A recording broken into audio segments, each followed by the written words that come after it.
ఎక్కువగా నవ్వడం వల్ల మీ ఆరోగ్యానికి ఏమవుతుందో తెలుసా? చెప్పు. రీసెర్చ్ ప్రకారం చిన్నపిల్లలు యావరేజ్ గా రోజుకు 300 నుంచి 400 సార్లు, ఆడవాళ్ళు 50 నుంచి 60 సార్లు నవ్వుతారు. కానీ మగవాళ్ళు కేవలం 8 నుండి 20 సార్లు మాత్రమే నవ్వుతారు.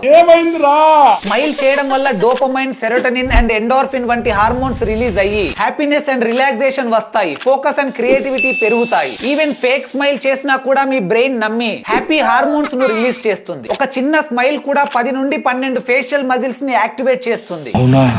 అదే జెన్యూన్ స్మైల్ అయితే ఏకంగా 43 మజిల్స్ ను యాక్టివేట్ చేస్తుంది. దీని వల్ల ఫేస్ లో బ్లడ్ సర్క్యులేషన్ పెరుగుతుంది. స్కిన్ నేచురల్ గా గ్లో అవుతుంది. వ్రింకిల్స్ అండ్ ఫైన్ లైన్స్ కూడా తగ్గుతాయి. మీరు నవ్వినప్పుడు మీ body more white blood cells ని రిలీజ్ చేస్తుంది. దాంతో మీ ఇమ్యూనిటీ పెరుగుతుంది. బ్లడ్ ప్రెషర్ తగ్గుతుంది. హార్ట్ అటాక్స్ అండ్ స్ట్రోక్స్ వచ్చే అవకాశాలు కూడా తగ్గుతాయి. స్టడీస్ ప్రకారం ఎక్కువగా నవ్వే వాళ్ళు తక్కువగా నవ్వే వాళ్ళ కన్నా 7 సంవత్సరాలు ఎక్కువగా బ్రతుకుతారట. సో ఈ వీడియోని వెంటనే మీ ఫ్రెండ్స్ అండ్ ఫ్యామిలీతో షేర్ చేయండి. అండ్ మిమ్మల్ని బాగా